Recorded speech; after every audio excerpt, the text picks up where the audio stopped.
अगर आपका द्वितीय यश का स्वामी, द्वितीय भाव का स्वामी ये अगर षष्ठ भाव में स्थित हो, तो ये समझिए कि आप का दिया हुआ अगर किसी को पैसा देते हैं तो आपका पैसा फंसेगा, आपको बहुत टूट टूट कर पैसा मिलेगा, बहुत ही समझिए कि बहुत बार नहीं भी मिलने का चांस रहेगा।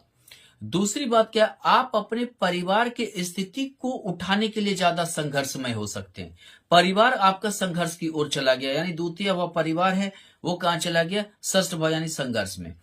परिवार के आर्थिक स्थिति को सुधारने के लिए आपको जूझना पड़ सकता है, आपको जो है काफी संघर्ष करना पड़ सकता है। इसके लिए हो सकता है कि आप गलत रास्ता भी जा सकते हैं, हो सकता है कि आप गलत काम से भी पैसा धन को उपार्जन करें। आप समझिए कि गलत रास्ता इनलीगल तरीके से भी आप धन अर्जित करने में मतलब कि उस ओर दिशा की ओर जा सकते हैं।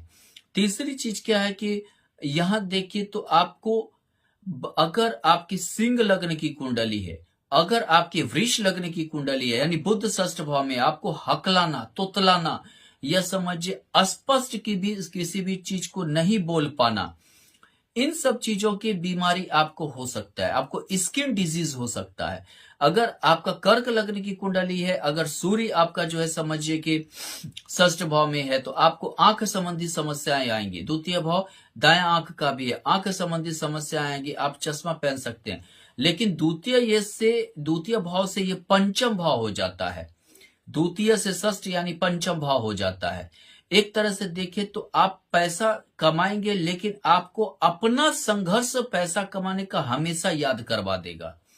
यानी कि आप हमेशा बोलेंगे कि हमने बहुत ही संघर्ष किया, तभी हम धन का उपार्जन कर पाए, तभी हमारी आर्थिक स्थिति ज्यादा सुधरी। आप हो सकता है कि कोई टेक्निक सीखने के लिए, तकनीक सीखने के लिए ज्यादातर समय, षष्ठ भाव नौकरी का, ज्यादातर समय आप नौकरी में ही आपका व्यतीत हो जाए। बाद में अपने बिजनेस को आप खड़ा करें, बाद में अपना आप जो है बिजनेस को जो है मतलब कि स्टैंड करें बिजनेस में। दूसरी चीज क्या है कि आप हो सकता है सेवा का कोई क्षेत्र ऐसा चुने जिससे कि आपको ज्यादा धन उपार्जन हो, जैसे कि हॉस्पिटल, क्लिनिक इत्यादि बनवाएं, स्कूल अगर बनवाते हैं तो ये समझिए कि जो एक समझिए कि सेवा की भावना हो, या नहीं तो समझिए कि आप एनजीओ वगैरह चलाते हैं, आप मान लीजिए कि कोई जैसे संस्था वगैरह चलाते हैं, वो सब चलाते हैं, तो आपको ज्यादा धन अर्जन करने में अच्छा रहेगा। दूसरी चीज क्या है कि अगर षष्ठ भाव को देखें तो ये हमारा ऋण भी है। आप हो सकता है कि अगर मान लीजिए कि किसी को गिरवी